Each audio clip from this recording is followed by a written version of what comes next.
Alors, mesdames et messieurs, bonsoir. Ici Michel Beausoleil. Ce soir, nous troquons, en fait, Info CJSR pour une émission spéciale portant sur les élections fédérales dans Portneuf-Jacques-Cartier, dont le scrutin général se tiendra le lundi 20 septembre prochain, partout au Canada. Nous sommes le jeudi 9 septembre 2021 et nous diffusons en direct actuellement de nos studios à Saint-Raymond et aussi en direct de la radio Choc 88.7, Portneuf-Lobinière. D'ailleurs, salutations à mon collègue Michel Cloutier, qui est à la console actuellement dans les studios à Pont-Rouge. Pour des raisons techniques, nous ne pouvons accueillir en studio qu'un maximum de 4 candidats sur les 7 qui figureront sur votre bulletin de vote.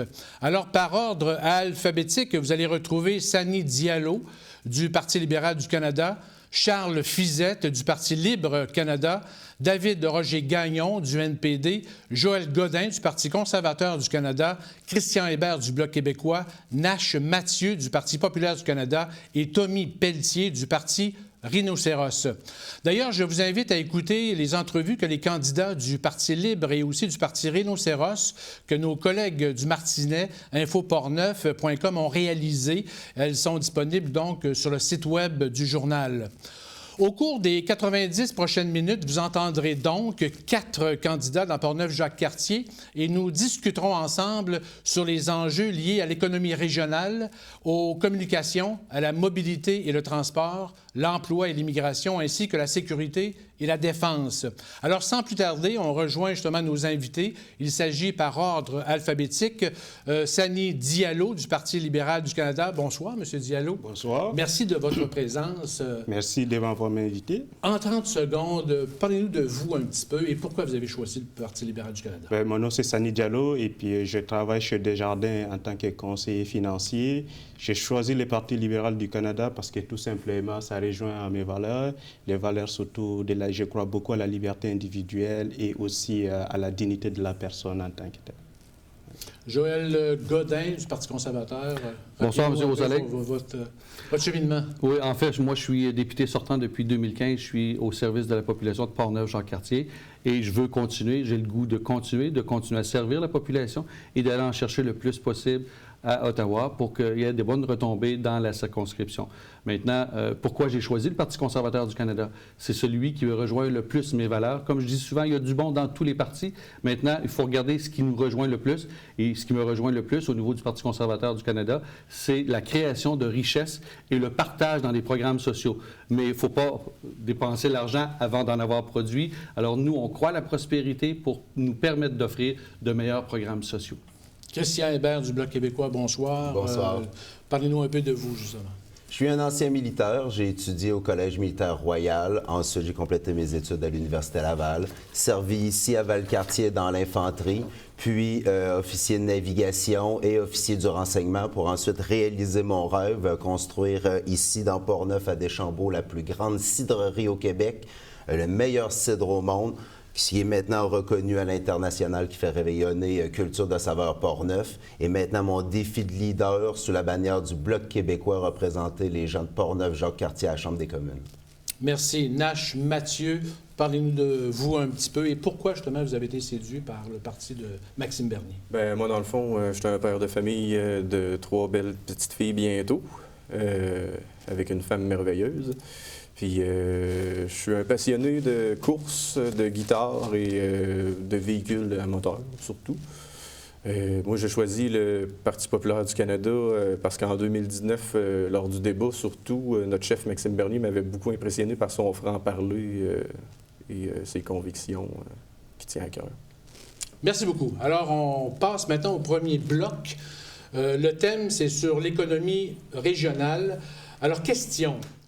La pandémie nous a obligés et nous oblige encore à modifier nos comportements et notre façon de consommer nos biens et nos services, autant dans les milieux urbains que ruraux.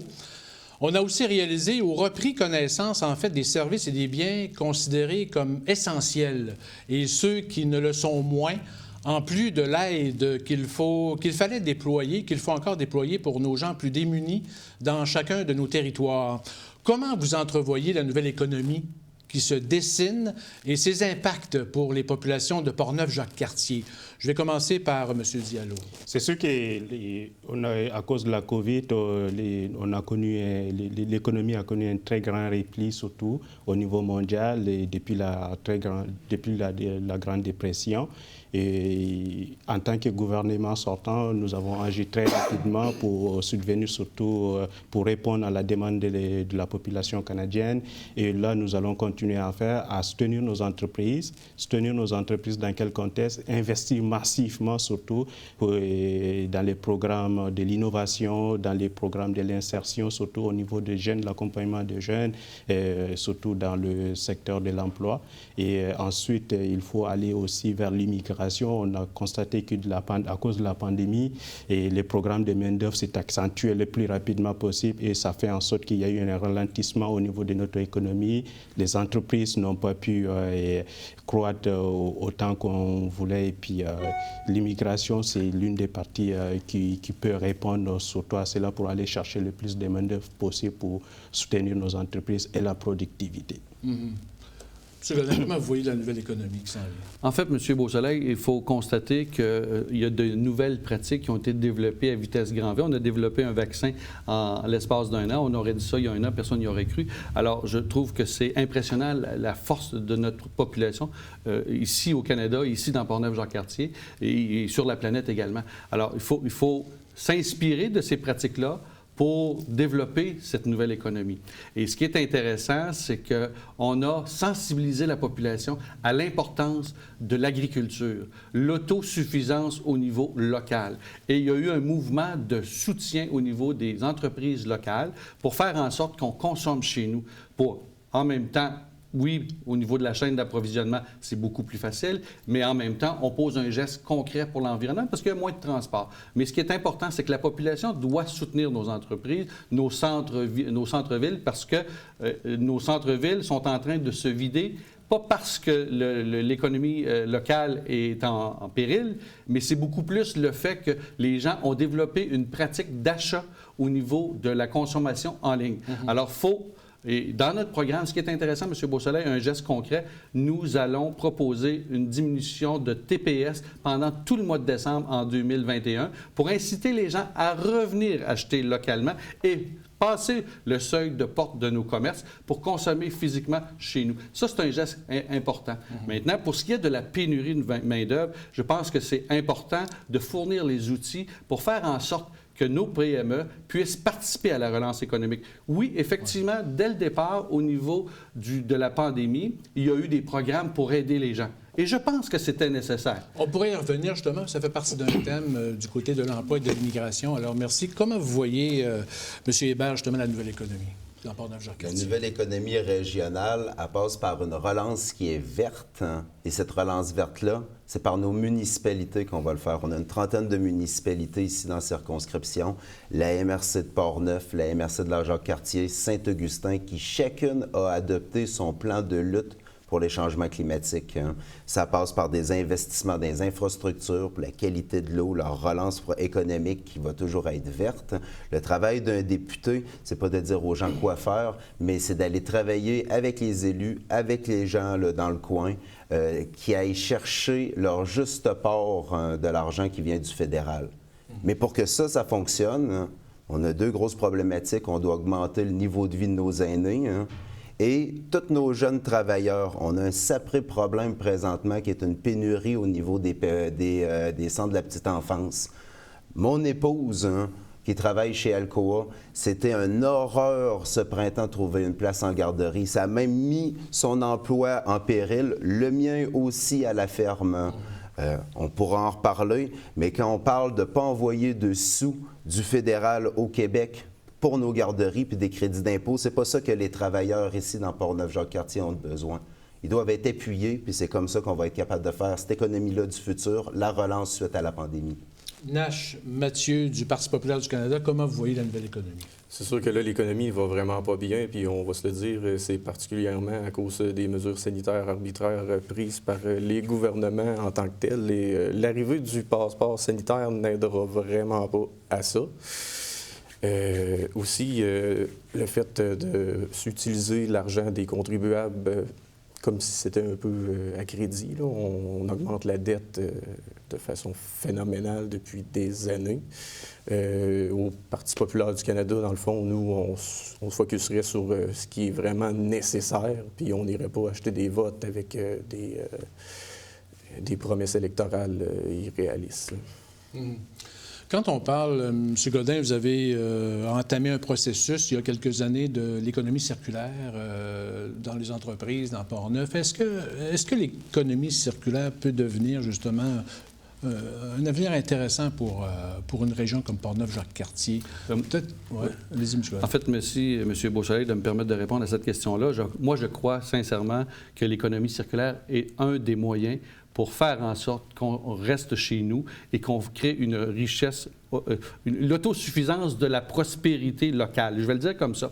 Et l'économie circulaire a deux impacts. C'est que ça permet à des entreprises d'avoir accès à de la ressource première qui, pour une entreprise, ce sont des résidus, mais pour une autre entreprise, devient des produits de première transformation. Et ça permet d'avoir des économies d'achat. Et en termes de prospérité, c'est bien important. Et également, l'économie circulaire, ce qui est intéressant, c'est que ça permet de diminuer les gaz à effet de serre. J'ai un exemple d'une compagnie dans le parc industriel à Saint-Augustin qui est des pâtes à tarte. Le coût d'élimination de ces résidus-là est astronomique. Mais on ne peut pas les traiter ici, dans la région. On les envoie dans une autre région. Alors, en termes de coûts, c'est des pertes pour l'entreprise. Et en termes d'impact dans le transport, on émet des gaz à effet de serre. Alors, je pense que c'est une avenue. Ce n'est pas la seule, mais c'est une des avenues. Et tout se crée et tout se recrée en partant de l'item premier. Et l'économie circulaire, ça évite d'augmenter la productivité de produits qui ne sont pas nécessaires. Il faut faire de la récupération. Je vous parlerai des 3 R qui sont bien importants. Oui. Croyez-vous justement que l'économie circulaire devrait davantage s'implanter dans une région comme la nôtre? C'est sûr, c'est le cœur même d'un achat local. Hein. Quand on travaille au niveau financier, travailler avec nos caisses populaires qui sont implantées dans notre communauté, s'impliquer dans le mouvement coopératif comme je le fais là, chez Novago, quand on construit un nouveau bâtiment, travailler avec nos entrepreneurs, hein, maintenant revaloriser les produits de transformation, le maillage qu'on a de tous les agrotransformateurs ici dans Port-Neuf, mais c'est aussi là, de tous les secteurs qui sont au niveau des compagnies de construction qui s'aident entre elles. Ça, c'est bien.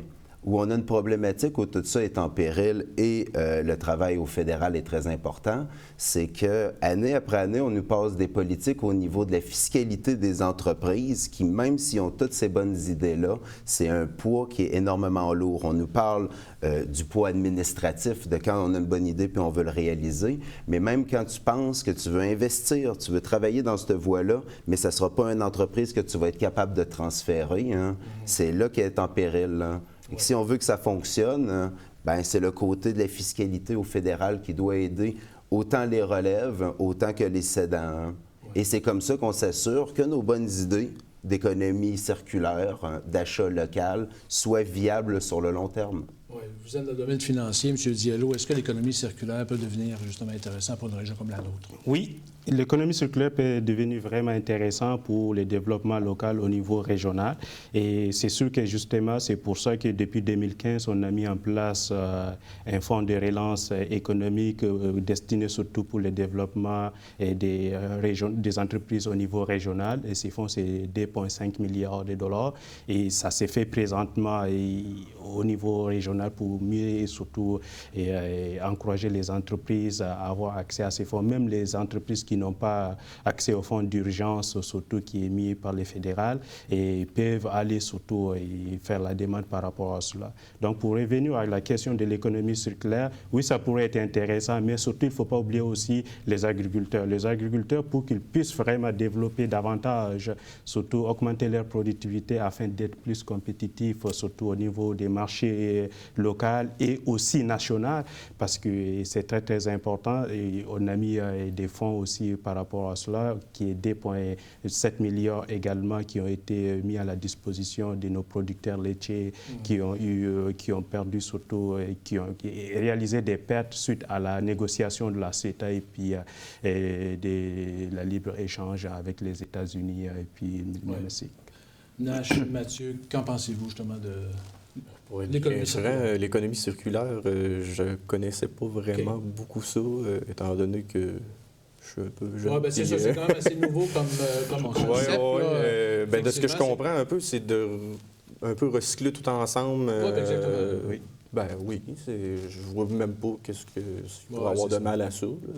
Je veux dire, on réutilise la matière. Oui. M. Beausoleil, je voudrais revenir sur le commentaire de mon collègue, M. Diallo, concernant l'aide aux agriculteurs. L'aide aux agriculteurs, oui, mais il faudrait peut-être payer nos agriculteurs. Et nous, notre chef a une position très claire. La gestion de l'offre, c'est assez. On va cesser de se servir de nos agriculteurs pour négocier des ententes à l'international. Avec un maximum de 10 qui a été sacrifié jusqu'à maintenant, c'est assez, et on passe à autre chose. Maintenant, dans les compensations qui ont été inscrites dans les budgets, il faudrait les verser. Et ça, c'est important de le faire. C'est de donner l'illusion qu'on va le faire, mais depuis 2015, on est habitué avec ce gouvernement-là à avoir des belles promesses, mais à ne pas livrer la marchandise. Oui, en 30 secondes, voulez-vous... Juste, c'est pas jusqu'à 10 des compensations, c'est pas des pertes qu'on a cédées, on a cédé 8 Et au niveau des 8 donc les compensations, les remboursements, les versements qu'on a fait, on a effectué un versement de 468 millions de dollars en 2020 et 2021, et les créances vont se suivre à l'ordre de 469 aussi 2021-2022, et jusqu'à le dernier versement serait de 468 millions également de dollars qui va s'échelonner en 2023. Donc, on n'a pas oublié les producteurs laitiers, on n'a pas fait des promesses. On l'a étalé sur 3 ans. On a étalé sur 3 ans, mais ça va être... Quelques secondes, s'il vous plaît. Je vais juste ajouter un autre mot. En plus de ces montants, on a mis un montant de 100 millions de dollars. 100 millions de dollars, c'est pas rien, qui a été accordé surtout à nos producteurs laitiers et qui peuvent aller surtout puiser là-dedans une fois que ces versements-là ont été versés. Oui, en terminant, 30 secondes. En 30 secondes, je vais vous dire, on en parle de l'impact local de toutes ces décisions-là. Merci d'avoir appuyé le projet de loi du Bloc québécois qui demande qu'il n'y ait plus jamais de sacrifice qui est fait au niveau de notre gestion de l'offre dans tous les autres traités internationaux, ce que les libéraux sont objectés, et entre autres, les élections qui sont lancées là ont pour but justement de retarder ce processus-là. Et pour les gens qui ne sont pas du secteur agricole, ces décisions-là, on peut se battre sur le 8 ou le 10 mais ça représente pour chacun de nos agriculteurs dans le secteur laitier et avicole dans la circonscription une moyenne de 50 000 $ qu'ils ont perdu par année. Fait que oui, les fermes sont très grosses, valent des millions, mais combien vous en avez vu qui roulent dans des minivans avec des planchers pourris? C'est beaucoup de sous qui sont immobilisés, mais il reste peu d'argent pour leur famille. Et ce 50 000 $-là leur a été enlevé. Et à vie, peu importe la compensation qui arrive ponctuelle, c'est 50 000 $ par année à vie. Aucun autre travailleur ou entreprise n'aurait accepté ça. Et Dieu sait, M. Beausoleil, permettez-moi de rajouter que la circonscription de Portneuf-Jacques-Cartier, c'est l'endroit où il y a plus d'agriculteurs dans l'UPA de la capitale nationale. Ouais. C'est un élément bien important pour nos citoyens et citoyennes. Alors, ça complète le premier bloc. Après la pause, on discute des enjeux liés aux communications.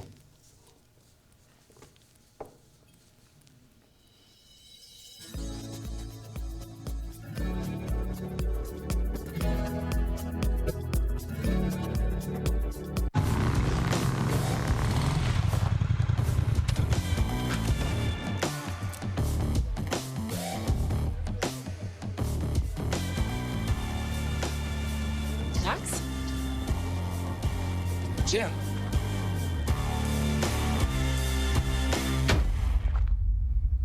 Le passeport vaccinal est maintenant exigé pour fréquenter certains lieux publics. N'attendez pas de frapper un mur. Faites-vous vacciner.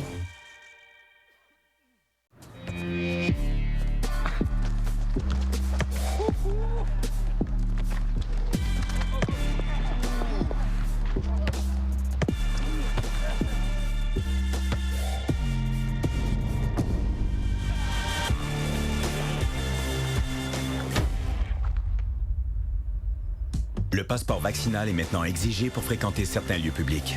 N'attendez pas de frapper un mur. Faites-vous vacciner. Alors, nous sommes maintenant rendus au deuxième bloc portant sur les communications. Question.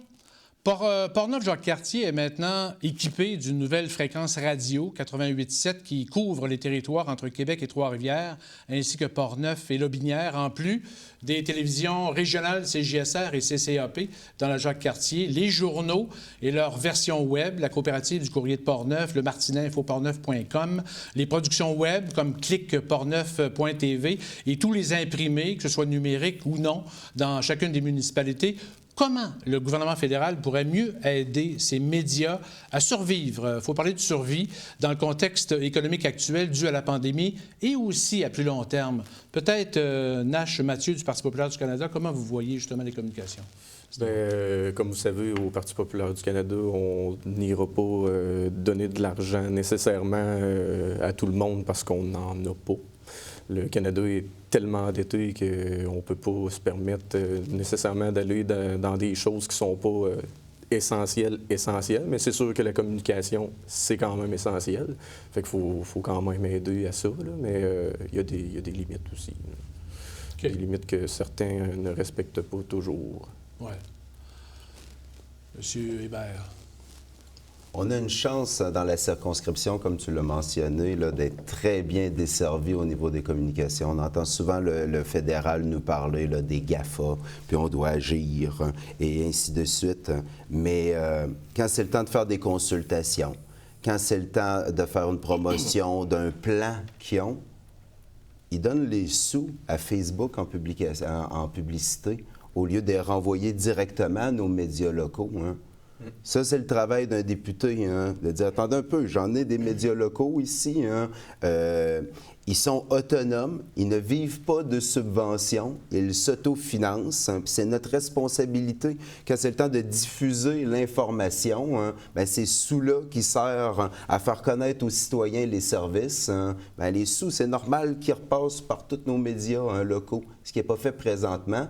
Et même s'ils disent qu'on va les taxer, on va les imposer, les gens qui restent à l'extérieur, c'est quand même à eux autres qui donnent les sous. Et à toutes les fois que le fédéral fait de la publicité sur Facebook, hein, bien, le profit de ça, il ne paye pas d'impôts, hein, puis les taxes ne sont pas chargées non plus. Hein, tandis que si c'est donné à ces JSR, c'est donné au Courrier de Portneuf, au Martinet, ils vont payer TPS, TVQ, hein, puis ils vont travailler à faire connaître l'information qu'on a ici, hein, à faire de la publicité pour faire connaître nos entrepreneurs locaux. Hein. C'est la technique, c'est pas des trucs, hein, comment dire, qui sont comme très gros, puis tu peux arriver avec des bons mots. Le travail du député, c'est des actions concrètes comme ça sur le terrain. M. Diallo, et c'est sûr que la relance économique passera par la communication.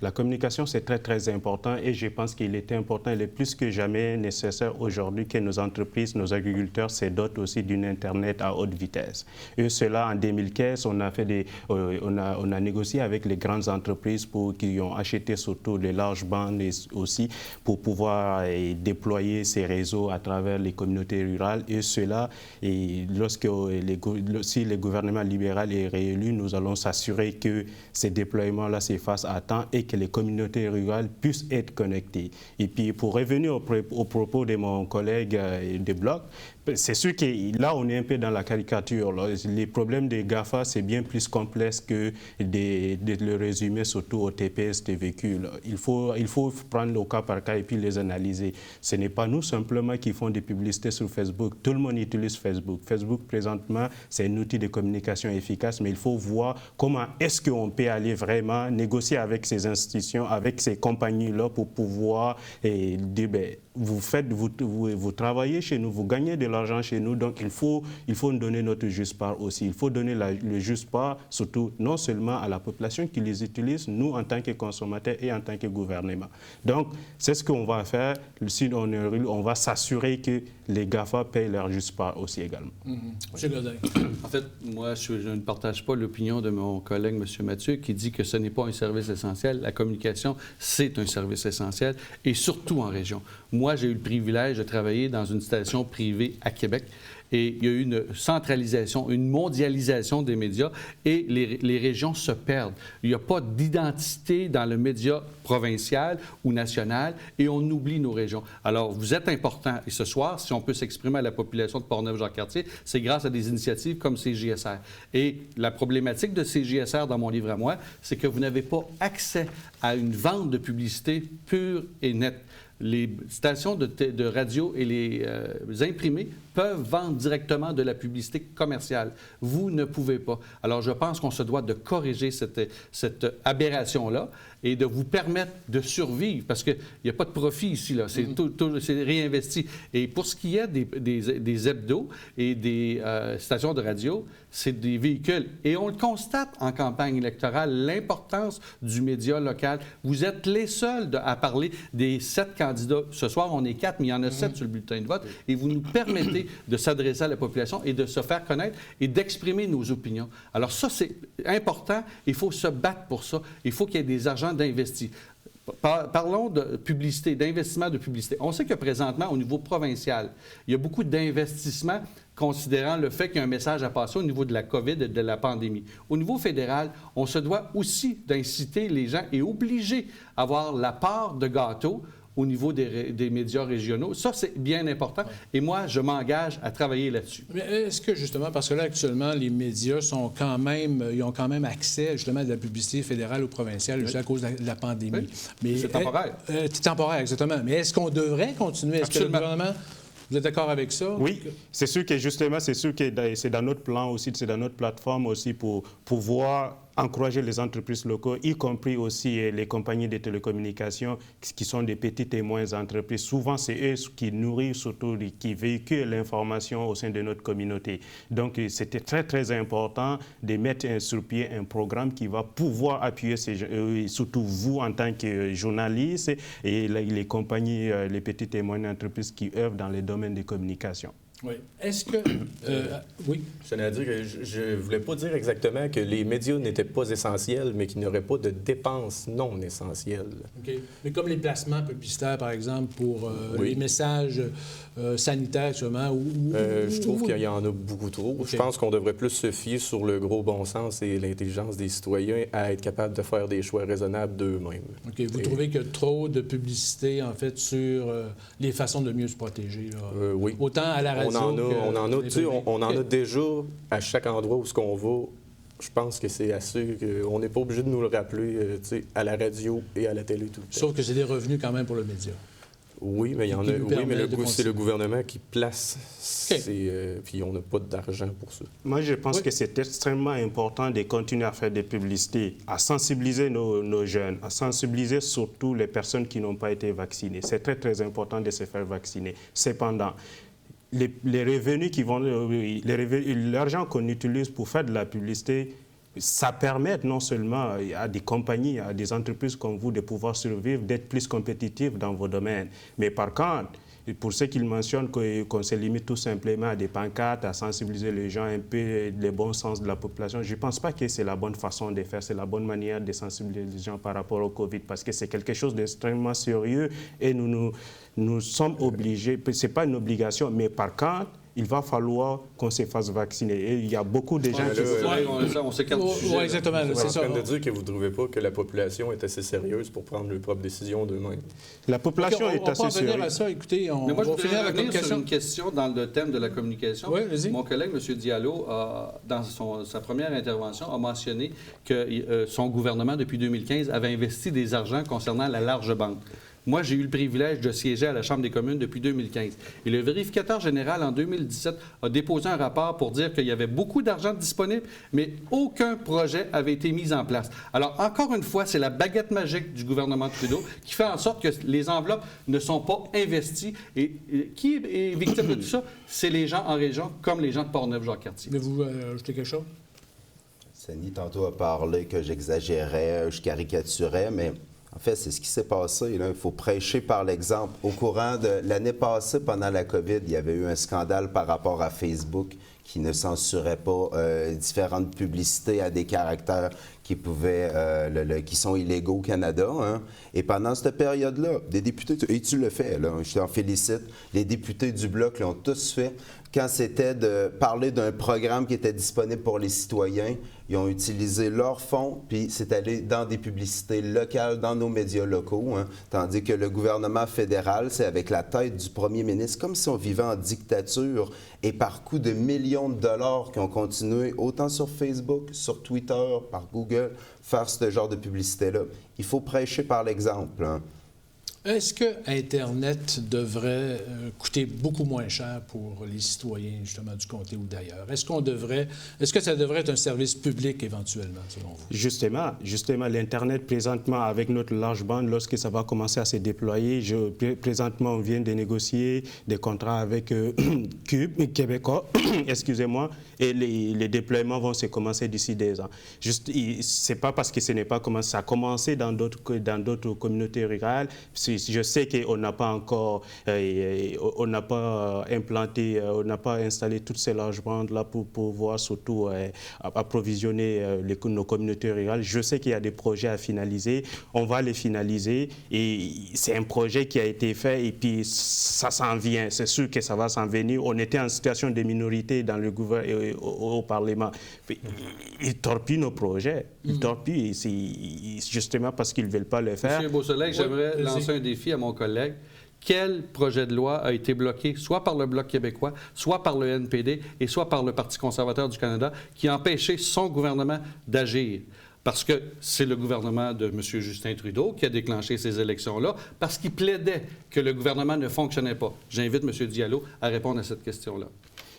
Le gouvernement ne fonctionnait pas. D'abord, pourquoi le gouvernement... Le Parlement était totalement dysfonctionnel. Les députés de l'opposition, ce soir, je n'aimerais pas aller contre les députés de l'opposition parce que c'est une discussion conviviale qu'on a aujourd'hui, mais le Parlement était totalement dysfonctionnel. Justement, les Canadiens se sont sacrifiés. Les Canadiens se sont sacrifiés pendant la pandémie. Ils se sont retroussés les mains. J'aimerais juste savoir pourquoi il était dysfonctionnel. Et voilà. Très bonne question, M. Mathieu. Attendez, pourquoi ils étaient dysfonctionnels? Parce que nous, on était en situation de minorité et puis nos projets qu'on a votés, on ne pouvait pas aller de l'avant pour servir surtout nos communautés rurales. Mais par contre, laissez-moi terminer, par contre, pourquoi c'était dysfonctionnel? Pour revenir à ça, on était en situation de minorité. Et le Parlement, les députés ne voulaient pas, ils ne voulaient surtout pas voter nos choses. Okay. Nous avons des choix importants à faire pour la relance économique. Pour pouvoir faire la relance économique, il faut surtout aller donner les droits à la population pour pouvoir choisir par eux-mêmes. OK, ça a été dit. Voulez-vous rajouter quelque chose? Revenons aux communications. Oui. Hein. Pendant 40 ans, les libéraux ont été majoritaires hein, et ils n'ont pas relié Internet haute vitesse. Des places comme ici à Pont-Rouge, dans notre circonscription. C'est seulement rendus minoritaires qui ont dû se retourner vers le modèle nationaliste au Québec, travailler avec un fournisseur local qui est québécois, Vidéotron, hein, pour le connecter. Hein. Et c'est la même affaire. Puis là, on ne va pas juste tirer la roche au Parti libéral. Au niveau du Parti conservateur, il y a 16 ans, on va rendre à César ce qui revient à César. Stephen Harper voulait baisser les coûts au niveau des cellulaires hein, et élargir le réseau. Hein. Et ça ne s'est pas fait parce que le plan était de donner ça le mandat à des compagnies qui sont à l'extérieur du Québec. Ça a concentré le pouvoir vers des entreprises comme Bell. Ça a fait augmenter les coûts. Et aujourd'hui, on se retrouve 16-17 ans plus tard que dans la majorité de la circonscription, ici, on est mal desservi. On doit travailler avec des gens ici au Québec pour que nos projets fonctionnent. Oui, peut-être en terminant. Pour répondre à votre question, M. Beausoleil, je pense que la large bande, les réseaux Internet sont primordial, c'est un service essentiel maintenant et on l'a vu pendant la pandémie. On peut, avec ça, sortir les aînés de l'isolement. On peut permettre à nos étudiants d'étudier à distance et on peut permettre à nos entreprises de faire du commerce en ligne. Pas trop, parce qu'il faut maintenir nos centres-villes très attrayants au niveau du commerce au détail, mais c'est tous des éléments. Alors, dans notre programme, dans le plan que notre chef branle depuis plusieurs jours. Oui, on a un plan. Et dans le plan, il est inscrit noir sur blanc que la large bande doit être mise en place pour couvrir l'ensemble du Canada, qui est un grand territoire, d'ici 2025. Oui. Alors, ça complète ce bloc sur les communications. Après la pause, on parle de mobilité et de transport dans Portneuf-Jacques-Cartier.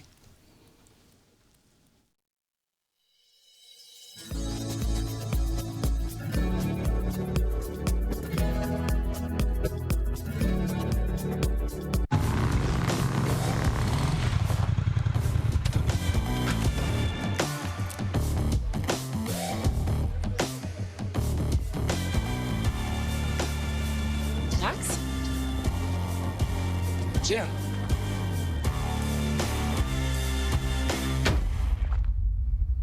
Le passeport vaccinal est maintenant exigé pour fréquenter certains lieux publics.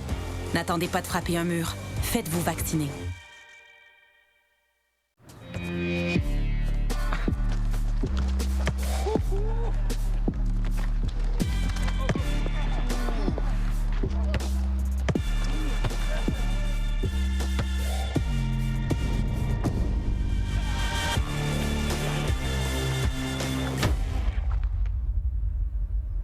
Le passeport vaccinal est maintenant exigé pour fréquenter certains lieux publics. N'attendez pas de frapper un mur. Faites-vous vacciner. La MRC de Portneuf est en processus de consultation et d'études pour évaluer les besoins en mobilité pour les populations du territoire et devrait proposer des avenues pour répondre aux besoins qui auront été identifiés. Comment vous voyez le transport public ou collectif d'avenir pour les résidents des 28 municipalités du comté de Portneuf-Jacques-Cartier qui doivent se déplacer autant dans la municipalité voisine qu'à Québec ou ailleurs? Peut-être Nash Mathieu du Parti populaire du Canada, comment vous voyez justement le transport collectif? Je pense que le transport collectif se fait déjà quand même assez bien. Moi, personnellement, je fais du covoiturage avec quelqu'un pour aller au travail. J'ai remarqué qu'on avait plusieurs endroits où c'est qu'on pouvait se stationner déjà pour aller faire du transport collectif. Sinon, moi, personnellement, je trouve que ça va quand même assez bien. On a déjà des autobus qui partent et qui vont en ville. Est-ce que ça comble les besoins, selon vous? Il faudrait faire une étude là-dessus. Moi, personnellement, je n'ai pas regardé ça. Okay. Les études qui ont été faites ou qui vont être faites ou qui pourraient être faites. OK. Peut-être je dis allô. C'est sûr que justement, les gens, les transports en commun et la mobilité, c'est deux choses vraiment qui c'est très, très important, surtout pour nos régions et pour nos provinces également.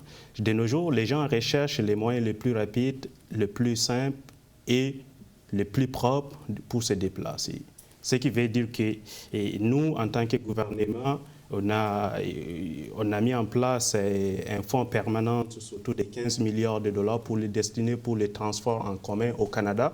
Et cela, lorsqu'on est réélu, on va accélérer des projets, surtout des transports en commun, cela partout au Canada, y compris aussi faire des systèmes ferroviaires à grande vitesse. Et notre priorité qui passera des corridors Trois-Rivières, Québec, et puis en passant par Peterborough et finir aussi jusqu'à, entre autres, les autres provinces. Comment vous voyez, peut-être, M. Godin, le transport collectif? Je pense qu'il faut améliorer le transport collectif. Il faut que ça soit plus attractif. Ouais. Honnêtement, je ne pense pas que ça répond aux besoins de la population. Il faut mettre plus d'effectifs. Maintenant, quelle est la meilleure façon? Je pense qu'un élément bien important, c'est le TGF. Le TGF, qui est très important au niveau de la mobilité. Et moi, depuis 2016, je me bats pour qu'on crée une desserte dans Portneuf-Jacques-Cartier, surtout dans le secteur de Portneuf. On comprendra qu'entre Saint-Augustin et Deschambault-Grondines, je pense qu'on se doit d'avoir une station pour permettre aux étudiants d'aller étudier à Trois-Rivières ou à Québec, de permettre aux entreprises de pouvoir avoir accès et surtout, c'est une solution au niveau de la pénurie de main-d'œuvre, de donner accès à des bassins comme Trois-Rivières et Québec pour venir travailler dans Portneuf-Jacques-Cartier. Et ça, c'est un élément bien important. Et évidemment que la Corporation de transport régional de Portneuf, on se doit de leur donner les moyens et d'augmenter l'accessibilité et la fréquence pour permettre d'avoir de répondre aux besoins du consommateur et du citoyen de Portneuf-Jacques-Cartier. Il faut se pencher sur ce problème-là et agir. Moi, depuis 2016, comme je le mentionnais, je suis conscient que c'est important, et le TGF, parce que, je dois vous dire, je suis intervenu en 2016 avant que le projet aille plus loin, parce qu'on nous répond souvent « Ah, c'est une bonne idée, mais il est trop tard. Alors, en 2016, j'ai dit « Il faut penser dès maintenant, lorsqu'on est en train de rédiger le projet, de considérer Québec comme dans la première phase, parce qu'initialement, avec le gouvernement de Justin Trudeau, Québec, Montréal étaient dans la deuxième phase, tout comme Toronto et Windsor. Là, on a réussi à inclure Québec dans la première phase.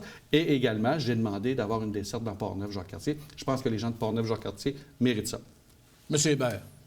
Toute la mobilité dans notre circonscription, bien sûr, elle doit être vue d'une façon durable. Je les ai lus, là, les rapports qui sont autant de nos MRC que de Saint-Augustin, et c'est très problématique. Les régies de transport sont sous-financées. L'argent, toujours des trucs avec des conditions qui viennent du fédéral, mais ça ne rend pas jusqu'à nos groupes. C'est pas très bien intégré, autant avec les deux centres qui sont proches de nous, c'est-à-dire la Ville de Québec et le secteur de Trois-Rivières. Fait que oui, il doit y avoir des investissements. On doit appuyer nos municipalités puis nos régies locales. C'est ça le travail. Maintenant, on doit aussi pour le futur voir l'électrification des transports qui est notre énergie verte. Bravo pour le train à grande fréquence. C'est sûr que je suis dans le projet, notre parti y est aussi. Je t'ai déjà entendu dans les dernières années être un peu sarcastique à savoir s'il se fait, est-ce qu'il va vraiment avoir une desserte. C'est le travail d'un député dans Portneuf de s'assurer qu'il y ait une desserte et que ça nous serve. Ça va servir tous les Québécois, puis ça va être génial pour nous. Avez-vous l'impression que le tramway qui se trame, si on veut, à Québec, là, peut devenir intéressant justement pour les résidents de Portneuf-Jacques-Cartier? En fait, moi, M. Beausoleil, je vais me permettre de dire que pour ce qui est du projet de la Ville de Québec, ça appartient à la Ville de Québec. Maintenant, en termes de citoyens de Portneuf-Jacques-Cartier, je ne vois pas le gain. Je pense qu'on va améliorer le confort. Maintenant, il n'y a pas d'étalement de ce réseau-là. Alors, on va devoir prendre la navette de la Corporation du transport régional de Portneuf. Alors, il n'y a pas nécessairement de gain direct. Maintenant, je respecte la décision de Québec et de la Ville de Québec et de la province de Québec. Maintenant, M. Hébert, j'ai une question pour vous. On a parlé de mon plan avec mon chef qui a un plan, puis à un moment donné, c'est devenu un peu un running gag. Mais j'ai une question à vous poser. Oui. C'est quoi la vision de Christian Hébert sur le troisième lien de Yves-François Blanchette? Je suis très content parce que cette question-là a été posée, justement, on était à Pont-Rouge. Yves-François, à la première question de la journaliste de la presse canadienne, il a répondu, ça doit passer par le BAP. Il doit avoir une acceptabilité sociale et les sous doivent du fédéral aller au Québec sans condition. La journaliste a répondu, alors je peux écrire que Yves-François et le Bloc sont contre le troisième lien. Fait qu'il a répété exactement la même chose. La journaliste, elle a écrit, alors je peux écrire que Yves-François Blanchette et le Bloc, et oui, j'étais à côté, sont pour le troisième lien. Alors il aura dit, tu te mets dans la peau de quelqu'un qui est à Montmagny puis à Lévis, qui vit l'horreur à chaque jour, puis tu vas pas dire... je me fous de ce que tu vis, parce que j'écoute les plus militants dans chacun de nos partis qui sont contre tous les projets. Et d'un autre côté, si ce projet-là va se faire, parce qu'on sait que dans les 20 prochaines années, il n'y a pas le choix d'avoir un projet pour relier les deux rives et améliorer le transport. Il faut que ça soit plus vert. Et on électrifie à Québec avec le tramway parce que le Bloc appuie les municipalités. Ben oui, cette mobilité durable-là, électrifiée par nos projets futurs entre Québec et Lévis, doivent être prioritaires. Ça l'enlève le bouchon aux gens de Portneuf-Jacques-Cartier quand ils s'en vont à Québec. Fait que oui, ça nous sert. Maintenant, dans le plan, pour le troisième lien du Parti conservateur, je suis désolé, mais à chaque fois que je l'ai lu de tous les sens, c'est toujours le même plan. C'est oui, on est pour le troisième lien, mais dans le sens plus de chars, plus de gaz. Et ça, je suis pas d'accord. Je comprends. Mais en fait, moi, ce que je comprends, c'est que Christian Hébert est pour le troisième lien. On recommence encore la même chose. OK. Laissons faire pour l'instant. Non, je vais revenir, M. Hébert. Je veux tout simplement vous dire que vous dites que vous représentez le gouvernement du Québec. Mais là, le gouvernement du Québec dit oui au troisième lien. Mais là, il y a comme une résistance, il y a un malaise, environnement, pas environnement, parti électrique, pas parti électrique.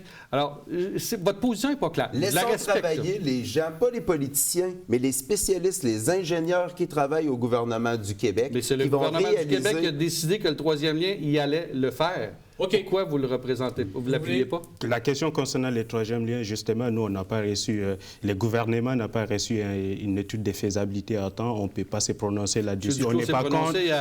On n'est pas contre, on n'est pas pour, parce qu'on n'a pas encore reçu une étude de faisabilité, l'acceptabilité sociale.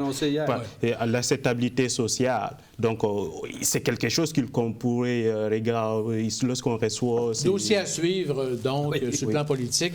J'aimerais qu'on parle justement de mobilité, un peu le vélo. Le vélo semble de plus en plus populaire, justement, dans Port-Neuf-Jacques-Cartier. On a des infrastructures récréotouristiques et tout qui permet justement la pratique du vélo davantage.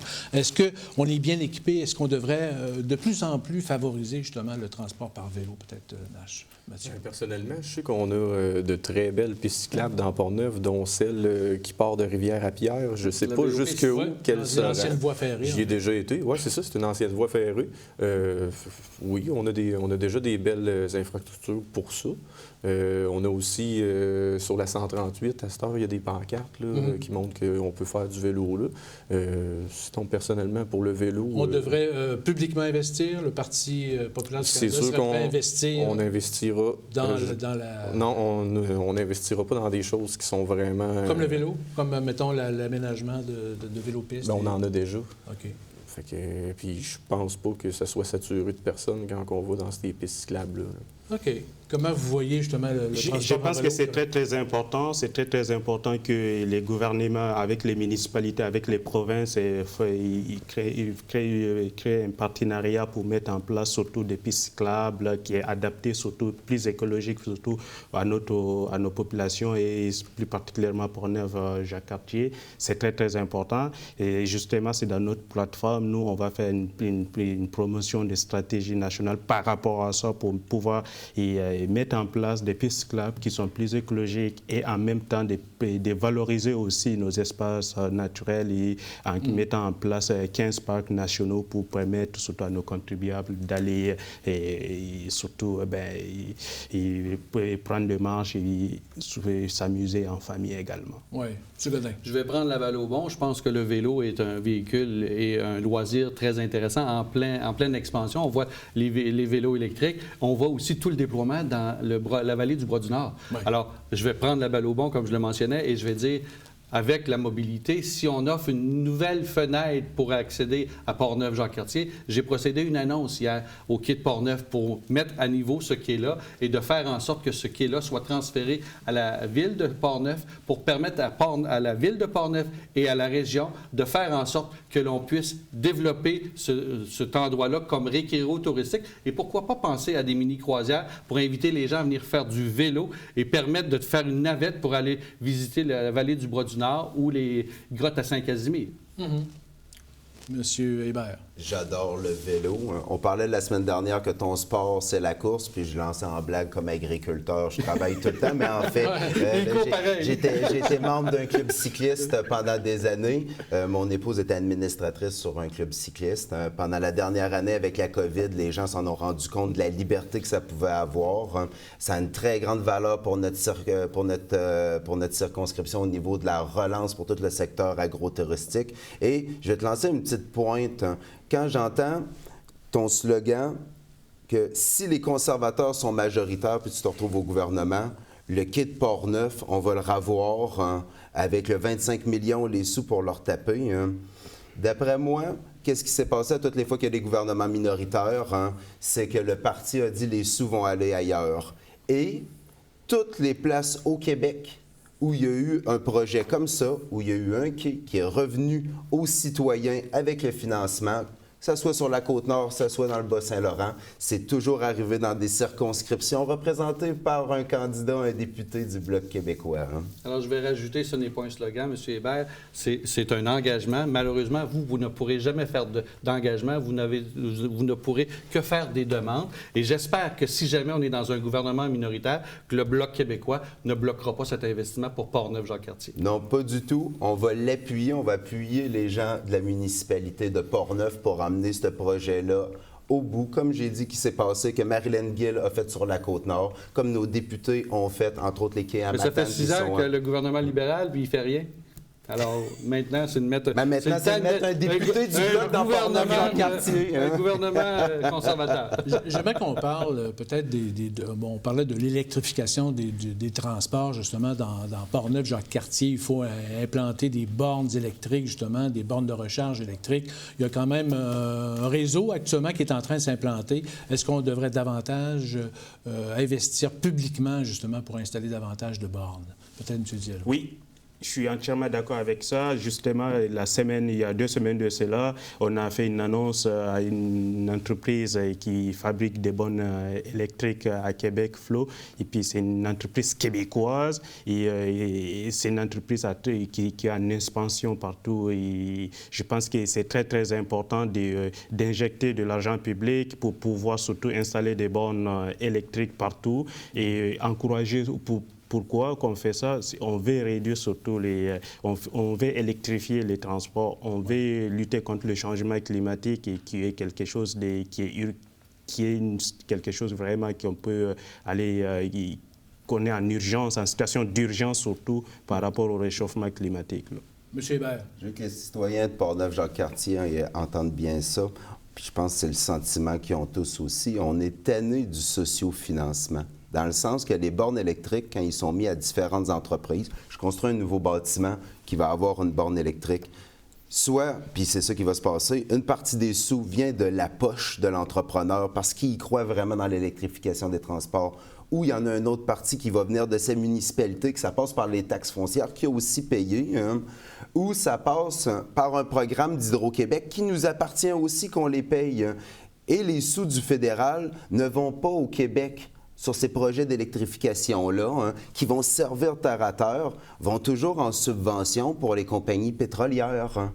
Et on ne parle pas de milliards pour pouvoir faire ça, hein, toutes les bornes ici qui emmèneraient à inciter les gens là, que tu es autonome dans une grande circonscription comme la nôtre avec un véhicule électrique. Ça ne coûterait pas une fortune, mais ça, il faut qu'il y ait une oreille du fédéral pour pouvoir le faire. Il faut avoir un député qui va cogner aux bonnes portes hein, pour réveiller les fonctionnaires, hein, pour les inciter à faire ça, et pas un sentiment anti-Québec que ce genre de projet-là qu'on fait dans le secteur électrique, on le fait partout au Canada, mais pas au Québec. Débrouillez-vous, socio-financez-vous. Hein.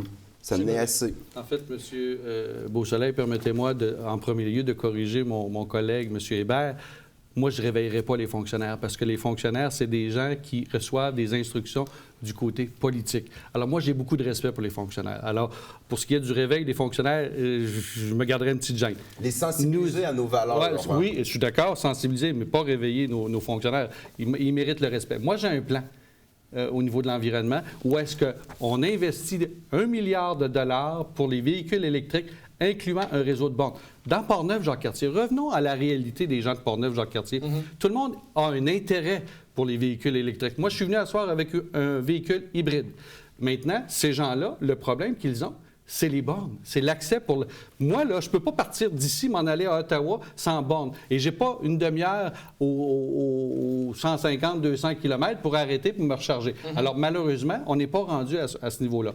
Mais nous, ce que l'on veut, c'est d'électrifier les véhicules. Et le problème, c'est les bornes. Et également, M. Beausoleil, l'autre problème, c'est les manufacturiers. Saviez-vous qu'au Québec et en Colombie-Britannique, c'est les 2 provinces où il y a le plus de véhicules électriques, il y a des listes d'attente pour acheter des véhicules. Alors, la population est prête. Et nous, on a un plan et on croit beaucoup en ce que le consommateur prenne le pouvoir pour agir pour son environnement, pour l'environnement de ses enfants et de ses petits-enfants. Il faut agir maintenant. Depuis 2015, les libéraux n'ont rien fait. Encore une fois, du tape à l'œil. 2 milliards d'arbres.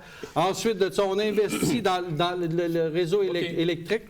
Oui, juste une petite réplique, quelques secondes. Au niveau des changements climatiques, nous, c'est le gouvernement libéral en a fait plus que ce que les précédents gouvernements ont fait. Qu'est-ce que vous avez fait? Nous, non seulement au niveau de la réduction des GES, les gouvernements... On est le seul pays du G7 à augmenter en temps de pandémie. Non. OK, on va arrêter ça parce qu'effectivement, on vient de finir le bloc. On est rendu 1 minute. Ça commence à être passionnant. Oui, c'est ça. Mais il faut parler aussi, après la pause, on va parler d'emploi et d'immigration. OK, quand même aussi un dossier important pour Portneuf-Jacques-Cartier. Alors, après la pause.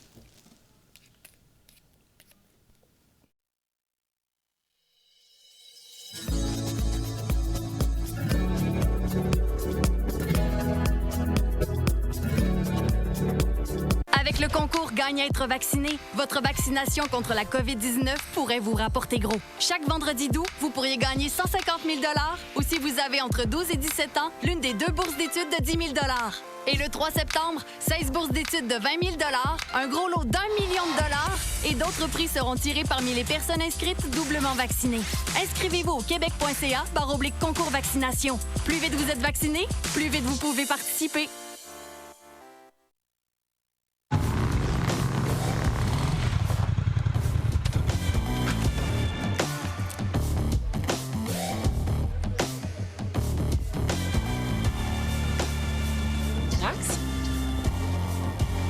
Jim.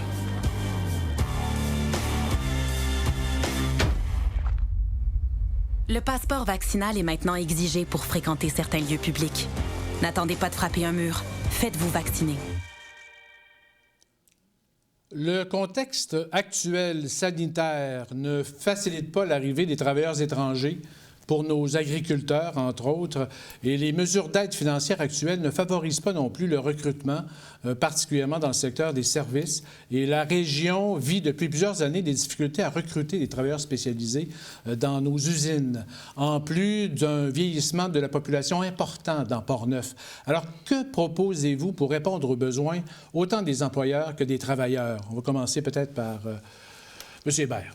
Déjà, pour la problématique au niveau de nos travailleurs étrangers temporaires, qui sont des fiers ouvriers qui viennent travailler ici, ce qui est un travail très dur, ponctuel, saisonnier, que nos entreprises ont besoin. Ils prennent de l'ampleur, on doit produire, on doit nourrir le Québec, on doit faire marcher nos usines. Quand on prend de l'ampleur comme une entreprise comme Prométal qui doit engager d'un coup 80 soudeurs, c'est beau la formation. Sur le long terme, on espère le combler, mais on a besoin de gens qui viennent de l'extérieur. La demande du Québec, mais c'est aussi la demande de plusieurs groupes, dont l'UPA que j'ai rencontré ce matin, c'est de rapatrier tout ce qui est de la gestion des travailleurs étrangers temporaires, qui est fait une partie au Québec et une partie au fédéral, et le ramener au gouvernement du Québec.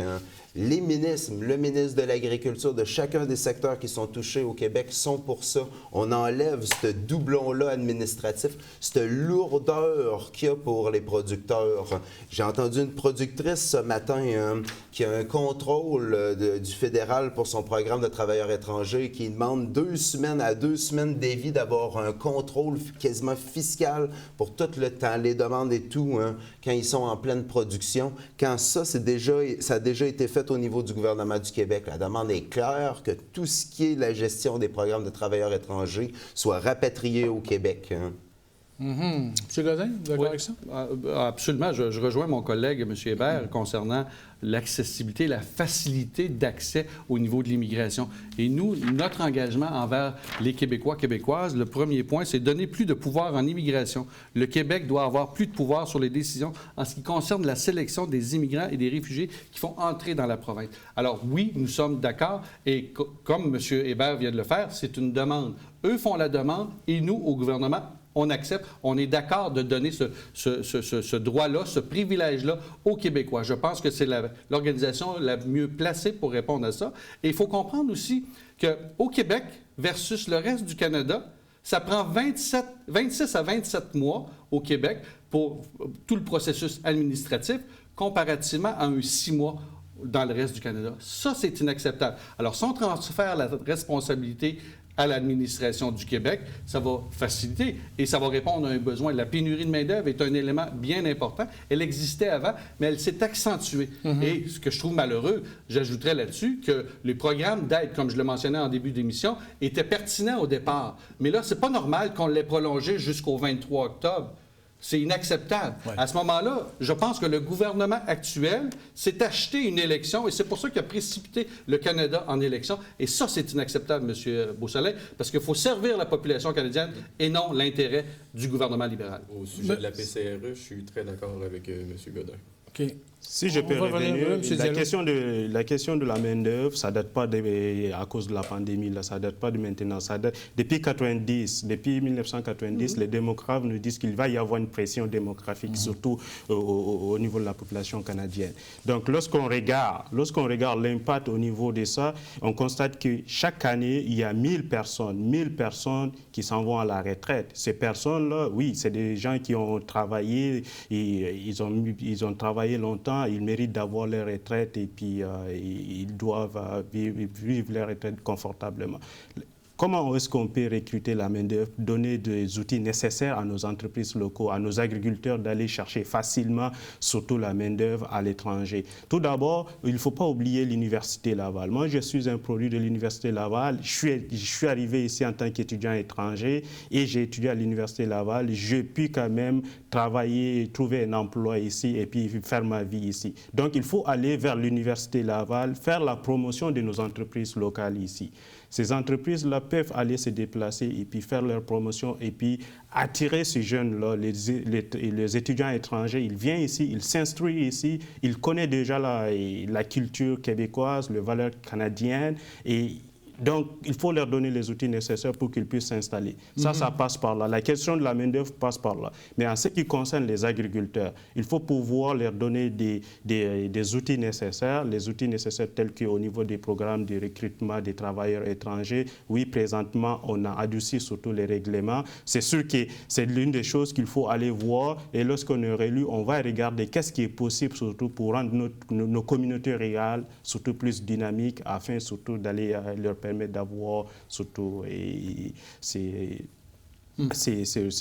moyens-là. Ouais. Pour revenir au PCRE de $300 qu'on a prolongé en octobre, justement, on l'a prolongé parce qu'il y a certains travailleurs, surtout les travailleurs autonomes. On ne peut pas juste leur dire « Ah non, et on va enlever le PCRE, il va falloir que vous vous débrouillez » parce que c'est un secteur qui est criant présentement à cause de la pandémie. Ils n'ont pas accès à des salles pour pouvoir faire des spectacles, des choses comme ça. Donc, il faut les encourager, ces gens-là. Et puis, on a été là auprès de la population pendant la pandémie. On va continuer à être là jusqu'à ce que la situation de la COVID se termine.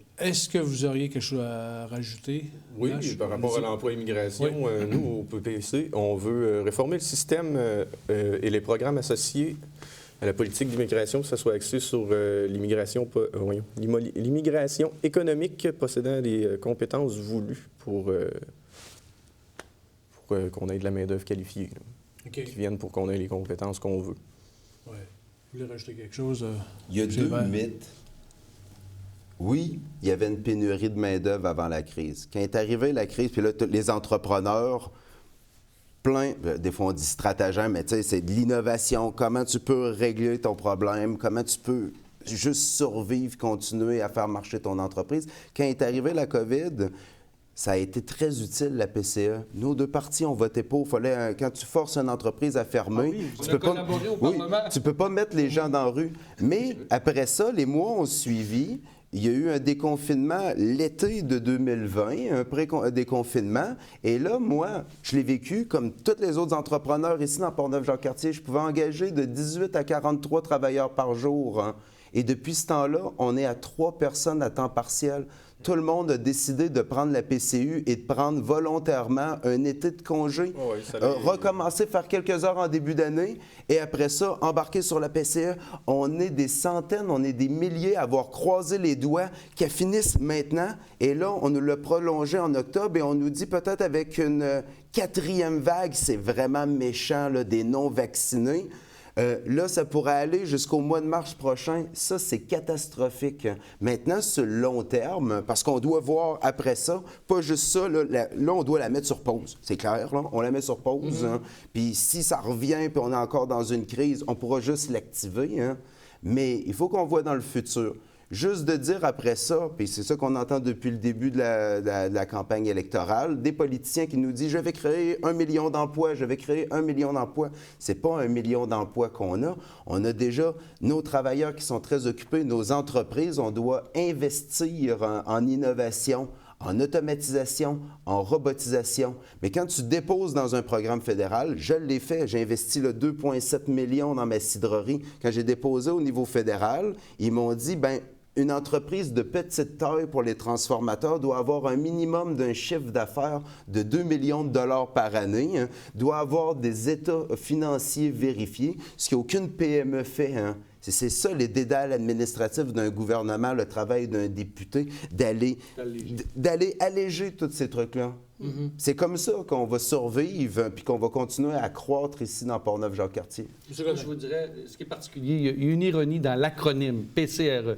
Prestation canadienne de relance économique. Comment on peut relancer le monde?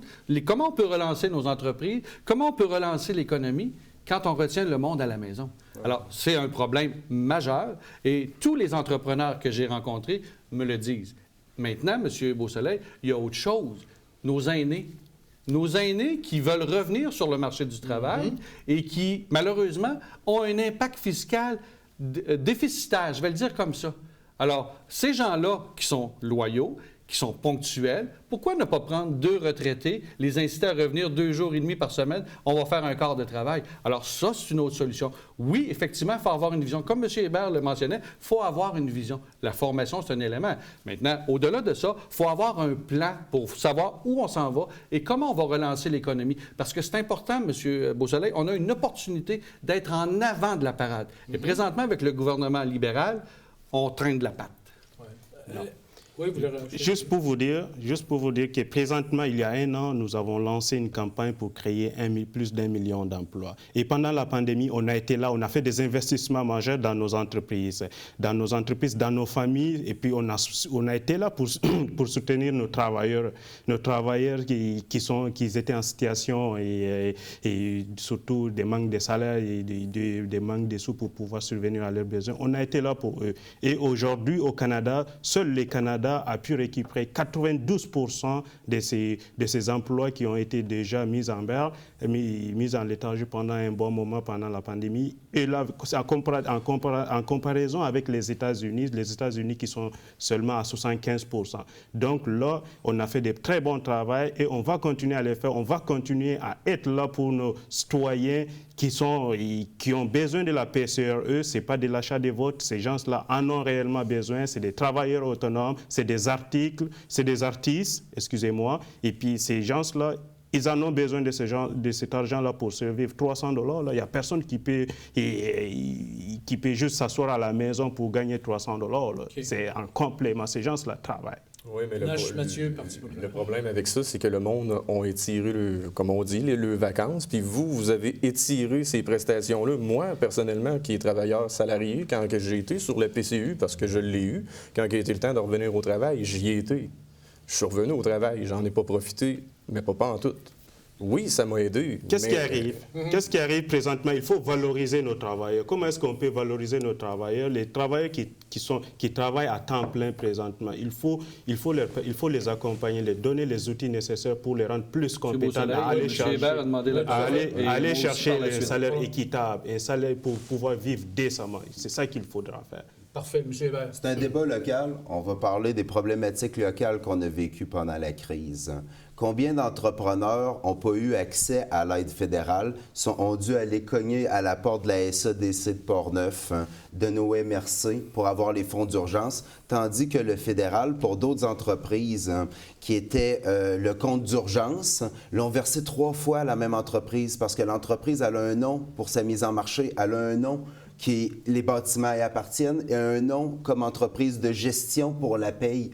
Il y a des entreprises qui le recevaient 3 fois, puis les autres ont dû aller cogner à la porte de leur municipalité. Aidez-moi, sinon je vais fermer mes portes. Hein. Le gouvernement, des gens ici dans Portneuf se sont dit, tu sais, moi, je ne vais pas salir mon nom pour la PCU. Hein. Je vais me débrouiller, puis ça va marcher mon affaire. Et après ça, quand tu arrives, puis on a tous fait nos impôts à la fin de l'année, hein, et là, on se rend compte que le fédéral avait dit « Ah, ben, j'avais pas mis de clause. » C'est-à-dire qu'une femme qui tombait sur le congé d'assurance parentale puis qui avait fait une demande de PCE, ben, a pu accumuler les deux aussi. Hein. Tout le monde ici dans Portneuf-Jacques-Cartier s'est dit « Non, mais c'est une fraude, on le fera pas. Hein. » Mais le fédéral a dépensé 200 millions de dollars, mais à la place a décidé « On fait une ségrégation au niveau des aînés. » Maintenant, là, c'était plus juste aînés. L'aîné des pauvres, entre 65 ans et 75 ans. Et les 3 personnes que je parlais qui viennent travailler à temps partiel, hein, c'est des gens qui font ce sacrifice-là. Ils croisent les doigts qu'un jour, ils vont arrêter d'être pénalisés fiscalement parce que ça leur tente encore de mettre de l'effort dans les entreprises. Et les gens de 75 ans et plus, on se demandait, est-ce qu'ils vont recevoir leur chèque la veille du déclenchement des élections puis ils vont voter libéral? Et non, ils l'ont vu comme une insulte, ce chèque de 500 $-là, un one-shot deal. Et ça leur coûte cher de médicaments. Ils savent que leur loyer dans les résidences où ils restent va être augmenté. Il n'y a personne qui a été gagnant de tout cet argent-là qui a été distribué. Hein. Okay, le problème, M. Beausoleil, c'est que le gouvernement actuel de M. Trudeau, qui est représenté ici ce soir par M. Diallo, a fait des programmes universels.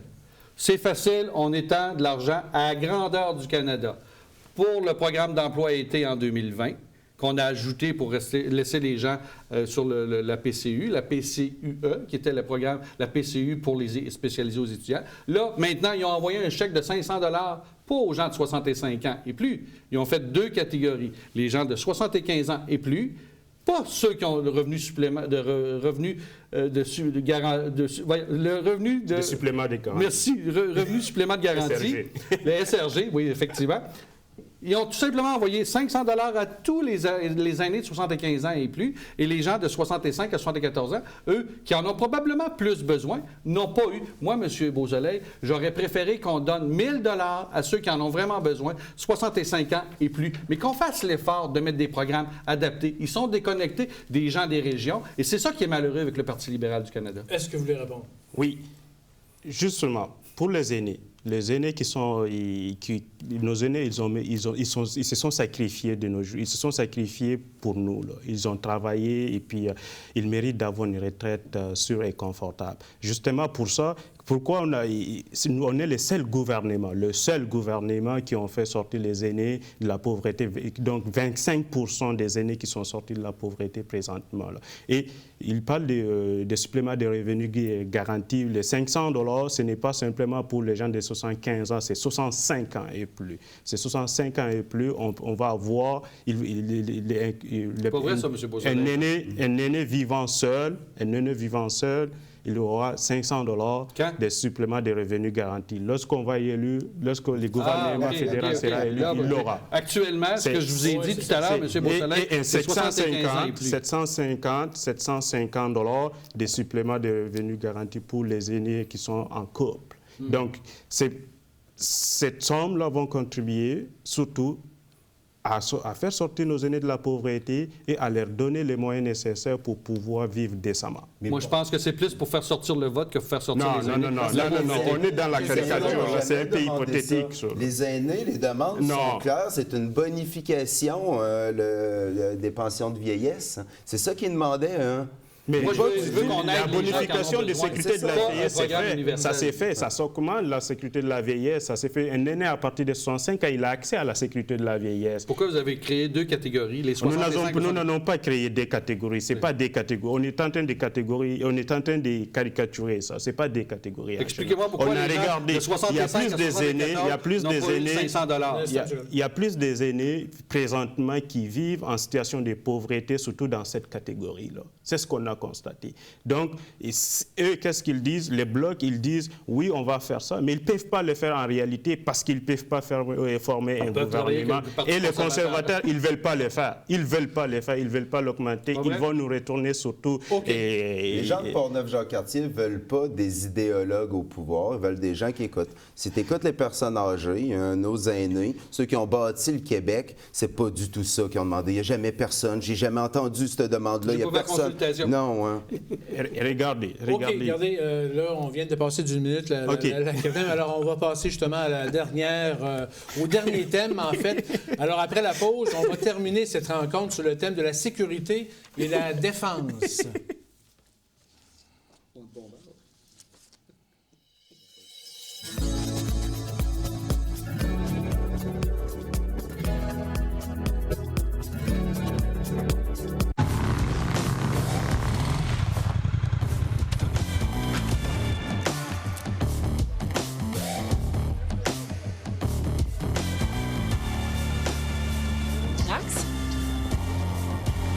Jim.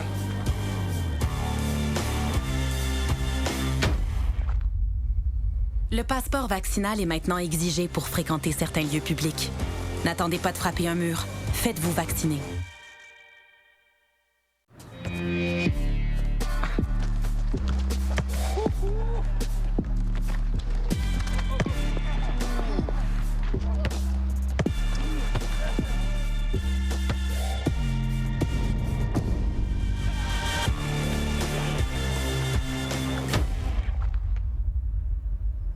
Le passeport vaccinal est maintenant exigé pour fréquenter certains lieux publics. N'attendez pas de frapper un mur. Faites-vous vacciner. Les changements climatiques que nous subissons ou que nous constatons ailleurs sur la planète provoquent des événements naturels jamais vus. Depuis que les statistiques existent, pensons aux inondations un peu partout, dans les rivières, même dans nos coins, aux tornades, aux chaleurs intenses et autres. Le climat social aussi semble aussi se détériorer quelque peu en raison de la pandémie, en plus des conflits internationaux qui nous touchent aussi, comme l'Afghanistan et le terrorisme qui s'y rattache. Sommes-nous bien équipés dans Portneuf-Jacques-Cartier? Que devrions-nous faire pour mieux se protéger et peut-être diminuer les risques de débordement autant naturels qu'humains? Alors, je commencerai peut-être avec M. Godin. Oui. En fait, M. Beausoleil, je pense qu'il est démontré depuis 2015 mon engagement envers la défense de l'environnement. Je pense que c'est important d'agir maintenant. Et j'ai eu le privilège de déposer au Congrès en avril dernier une proposition pour reconnaître les changements climatiques. Et ce que j'ai apprécié de mon parti, c'est que mon chef, Toudegaut, a confirmé qu'il reconnaissait les changements climatiques et qu'il devait d'agir. Et il a présenté un plan très précis et très concret. Mais la différence entre notre plan et le plan des autres plateformes politiques, c'est que nous, on fait confiance aux citoyens. Nous, on donne la responsabilité aux citoyens. Parce qu'au niveau, moi, je vais vous donner un exemple. Au niveau du recyclage, on fait tous les efforts de mettre nos éléments dans un bac bleu. Malheureusement, au Canada, il manque une étape pour faire en sorte que nos articles recyclables ne retournent pas dans les dépotoirs. Alors, il y a un problème à ce niveau-là. Nous, on va investir et on va mobiliser les gens et travailler avec les provinces pour faire en sorte que l'on puisse maximiser les efforts des citoyens. Maintenant, nous allons mettre un compte d'épargne libre concernant les gaz à effet de serre. Nous allons inciter les gens à accumuler de l'argent parce que, malheureusement, jusqu'à nouvel ordre, nous sommes obligés de mettre du pétrole. Et ce n'est pas seulement le pétrole qui sera taxable. Lorsqu'on va acheter du pétrole, les gens vont avoir un compte personnel. Ce n'est pas pour accumuler de l'argent à Ottawa, c'est de l'argent personnel. 100 cents dans le dollar va appartenir au consommateur et c'est lui qui va choisir, pour poser un geste concret pour l'environnement, d'acheter dans les entreprises les produits qui sont identifiés par des scientifiques qui ont une empreinte de gaz à effet de serre beaucoup moindre et qui sont en impact négatif sur l'émission des gaz à effet de serre. Alors ça, c'est un geste concret. Comme je le mentionnais tout à l'heure, au niveau des véhicules électriques, on va inciter les citoyens, on va investir et on va investir dans le réseau de bornes électriques. C'est des éléments bien précis et on va faire affaire avec des pays qui ont un respect de l'environnement. Ça veut dire que probablement qu'on va s'allier avec les États-Unis et l'Union européenne pour poser des gestes concrets, et c'est ensemble qu'on va poser des impacts sur l'environnement. Oui, mais si on parlait de sécurité et défense particulièrement, M. Hébert, est-ce qu'on est bien équipé justement dans Portneuf-Jacques-Cartier? On a une base militaire à Valcartier, il y a la sécurité publique. Est-ce qu'on devrait davantage investir pour mieux se protéger peut-être? J'ai été 12 ans en service dans la régulière, dans les forces canadiennes, 12 années que j'ai aussi milité pour les droits de nos francophones dans nos forces armées. Parler directement aux citoyens de Portneuf-Jacques-Cartier, j'avais un chum. Je l'ai connu sergent. Ensuite, il était adjudant-maître. Il s'appelait Mario Mercier. La seule fois que je l'entendais s'emporter après un soldat, c'est quand il voyait un soldat qui sautait d'un 2,5 tonnes, puis il disait « Tu peux te blesser puis te scraper un genou. Hein. Si ça t'arrive, là, c'est pas juste genre la défense nationale que tu vas plus servir. Hein. Tu vas subir ça pour le reste de ta vie. Hein. » Il a été tué il y a plusieurs années par des terroristes talibans en Afghanistan. Il y avait 2 jeunes filles. Hein. Aujourd'hui, hein, je ne crois pas dans les trucs ésotériques, je pense qu'ils nous regardent. Puis il y a un peu honte de toutes nous autres hein, en campagne électorale, hein, pendant que tous les gens qui nous ont appuyés en Afghanistan, le nombre de traductrices qui ont travaillé pour nous autres, payées par nous autres, qui ont enlevé le voile, qui ont partagé nos valeurs, puis qui vont mourir. Hein. Puis là, présentement, on s'amuse en campagne électorale à discuter de bien des choses, hein, tandis qu'on devrait agir là-dessus. Hein. Ça, c'est une chose qui, d'après moi, me touche beaucoup.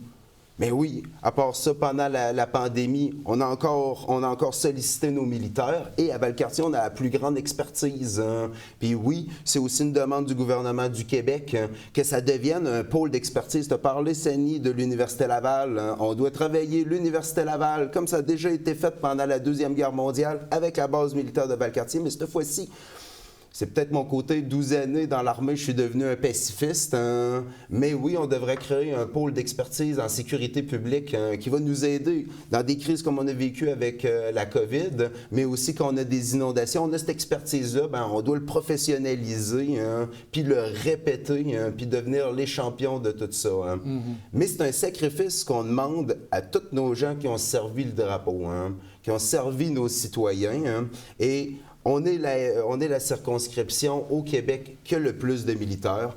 La capitale nationale, c'est nous autres qui a le plus d'anciens combattants. Puis je le sais que tu aimes beaucoup le français, hein, mais c'est pas normal. Puis que ça soit conservateur ou que ça soit libéraux, hein, depuis des années, quand tu prends, t'es un ancien combattant, puis tu t'appelles, ou tu es une famille, hein, ou tu es la veuve d'un ancien combattant, puis tu t'appelles pour avoir un service du gouvernement du Canada des anciens combattants, ça prend 3 fois plus de temps si tu es francophone. Je pense que c'est ça qui touche les gens de Portneuf-Jacques-Cartier. Hein. Mm-hmm. Et oui, ça doit être la priorité du député. Des fois, je dis, je suis allé shaker le fonctionnaire, mais non, des fois, ça dérange. Il faut changer les mentalités, travailler bien sûr à eux autres, mais c'est des trucs concrets qu'un député de Portneuf-Jacques-Cartier doit s'engager et le faire, puis je m'y engage. Nash Mathieu du Parti populaire. Comme M. Hébert a mentionné, on a des vétérans qui ont été se battre pour nos libertés, nos droits et libertés, puis nous autres au PPC, ça nous tient à cœur. On aimerait prendre plus soin de nos vétérans qui ont combattu, surtout pour les chocs post-traumatiques ou bien ceux qui ont été blessés au combat. C'est ça. Puis on veut rétablir la pension d'invalidité équitable que prévoyait la loi sur la pension, puis l'appliquer de manière rétroactive jusqu'à 2006. OK. Diallo. C'est sûr qu'aujourd'hui, on enregistre dans le monde surtout une hausse des haines partout là, dans le monde entier. Et le Canada en soi ne fait pas d'exception. Au cours des dernières années, on a enregistré une crime, surtout, on a assisté à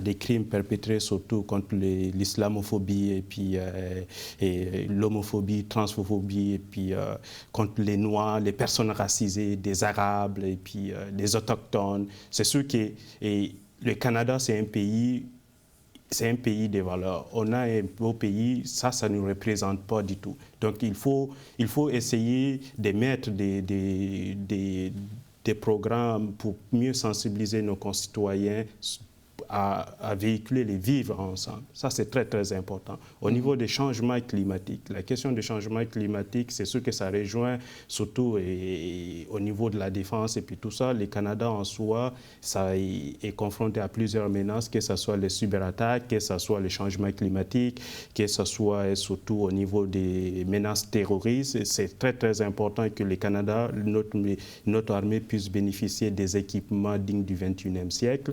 Et cela,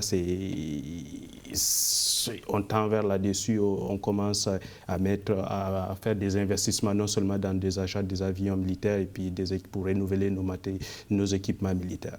Oui. M. Godin, vous voulez rajouter? En fait, M. Beausoleil, j'aime le discours de mon collègue, sauf que oui, non à l'islamophobie, non à l'homophobie, mais c'est son gouvernement qui a, depuis 3 ans, camouflé un scandale sexuel du général Vance. Et le ministre de la Défense, le premier ministre du Canada, a dit « Ah, nous, on ne touche pas à ça ». Alors ça, c'est irresponsable. C'est beau les belles histoires puis les belles valeurs, mais il faut agir concrètement. Ça fait 3 ans qu'il y a du camouflage. C'est pas moi qui l'invente, M. Beausoleil. C'est la réalité. Alors ça, c'est inacceptable. Il faut valoriser le travail de nos militaires, hommes et femmes. Il faut leur donner les outils. Et nous, au Parti conservateur, on a un bon bagage positif à ce niveau-là. Je suis très, très fier de nos militaires. Nos militaires ont servi ces pays. Ils nous ont servi, nous, pour protéger nos droits et libertés, pour qu'on puisse vivre dans la paix et dans la quiétude.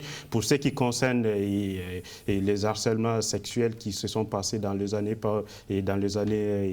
passées, c'est ce qui, présentement, on a mis en place, on a nommé le général Carignan pour faire des enquêtes là-dessus, pour mettre des stratégies nécessaires pour pouvoir enlever surtout l'harcèlement, surtout au sein des forces armées canadiennes. Oui. Ça, on doit le féliciter. J'ai travaillé avec Jenny Carignan, oui, qui a fait aussi son MBA à l'Université Laval. On a toujours été très fiers, puis je pense que ça fait longtemps. Pourquoi? Ils l'ont gardé en réserve pendant toutes ces années-là, hein? Ça fait longtemps qu'elle attendait. Hein? On avait la bonne personne, puis c'était mis de côté pour passer encore combien d'autres hommes que les scandales sortent. On dit merci à nos militaires, mais Nash le dit, hein, c'est un point fort, hein, que ce soit un gouvernement libéral, majoritaire, aller jusqu'à 2019, ou conservateur avant. On ne disait plus merci aux militaires une fois qu'ils ont pris leur retraite, une fois qu'ils deviennent des anciens combattants. Quand tu dis on va appliquer la charte de 2006 des anciens combattants, mais on adapte, on voit le règlement, puis ça veut dire que tu ne peux pas cumuler ta pension puis cumuler ta rente d'invalidité si tu as été blessé en service. Mais c'était dégueulasse. J'ai fait partie des militaires, 30 000 militaires au Canada qui étaient allés en recours collectif en cour fédérale pour dire que c'est une discrimination de faire ça à nous autres. Hein. Et on a gagné, mais à toutes les fois que ce soit gouvernement majoritaire, un ou l'autre, on doit on a consacré notre vie dans l'armée, puis après ça, on doit consacrer notre vie à faire respecter nos droits. Ça, c'est inadmissible. Quand ils ont décidé qu'un militaire qui est en Afghanistan, quand ils ont modifié justement puis c'est bien la charte de 2006, tous ces bugs, tu perds une jambe au combat, tu perds un œil, bien, au lieu de te donner ta rente à vie, pour ton service, hein, pour t'être sacrifié, puis tu ne peux plus travailler, de faire ton métier comme tu voulais, il envoyait un chèque de 100 000 $. Mais crime, ça va pas bien, là. T'es blessé, hein? T'as vécu plein de choses. En 1 an, c'était brûlé. Hein? Et c'est le problème de ces gouvernements majoritaires-là qui se croient tout permis une fois au pouvoir. Oui, malheureusement, on doit arrêter. On est rendu à 1h26 minutes. Oui. Donc, il reste en fait le mot de la fin.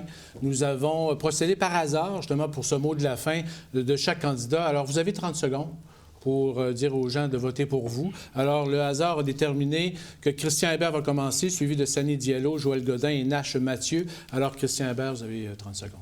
Il y a 1 an, l'attaché de Joël, que j'aime beaucoup et que j'apprécie beaucoup, me dit « Joël, c'est un vrai conservateur ».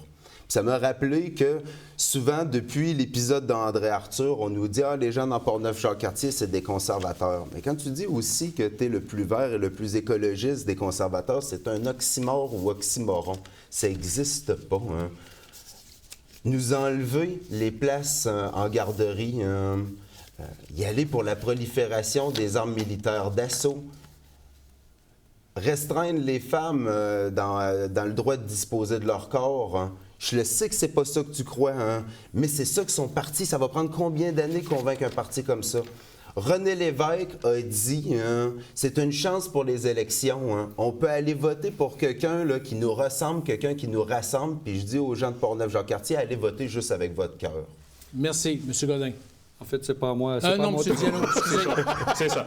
C'est sûr que ce soir, les citoyens ont assisté à une belle, je dirais, exercice surtout démocratique. Je les en félicite de leur temps. Et vous avez entendu plusieurs projets, plusieurs visions différentes et puis des projets différents. C'est sûr que si vous optez pour l'augmentation de la sécurité de la vieillesse, le supplément de revenus garantis et le recrutement des médecins supplémentaires, qui est de 7500 médecins supplémentaires pour permettre à la population d'avoir accès à des médecins des familles, les 37 000 places en garderie, on va transférer 6 milliards de dollars, surtout aux provinces. C'est sûr que ça... Pour que Portneuf-Jacques-Cartier puisse avoir ces choses-là, il faut qu'ils aient une voix forte à la Chambre des communes dans un gouvernement libéral majoritaire. Merci, M. Godin. Merci, M. Beausoleil. Je vais me permettre de répliquer à mon collègue, M. Hébert, qui disait qu'avec un parti conservateur, nous allons faire la promotion des armes d'assaut. C'est totalement faux. Il faut bien être conscient, mesdames, messieurs, que le problème n'est pas un registre pour nos chasseurs et nos tireurs sportifs. Le problème, c'est les armes qui rentrent illégalement aux frontières. Alors, nous allons investir pour contrôler les armes illégaux et nous allons faire le nécessaire pour empêcher les crimes qui ont été très populaires sous le gouvernement Trudeau pour éliminer ces crimes-là. Maintenant, je veux tout simplement dire à la population de Portneuf-Jacques-Cartier, on parlait de nos militaires qui se sont battus pour notre démocratie. L'important, le 20 septembre prochain, c'est d'aller voter. Moi, je veux continuer à vous servir et je pense que jusqu'à maintenant, vous n'avez pas été déçus et vous continuerez à ne pas être déçus. Merci, M. Godin. On y va avec Nash Mathieu du Parti populaire. Pour ceux et celles qui sont tannés des mesures arbitraires et assez strictes des gouvernements et de la division de la population, surtout entre vaccinés et non vaccinés, et des passeports sanitaires qui sont anticonstitutionnels, vous pouvez avoir notre appui au PPC. Merci. Alors, c'est ce qui met fin à cette soirée politique en compagnie de nos candidats dans Portneuf-Jacques-Cartier. Alors, merci à vous de s'être prêté à cet exercice. C'est maintenant votre droit de vote, soit par anticipation ou lors du scrutin le lundi 20 septembre prochain. Alors, merci de votre présence, que ce soit à la maison ou à la radio. Merci à toute l'équipe de CJSR et aussi de la radio Choc 88.7. Ici Michel Beausoleil. Bonne fin de soirée.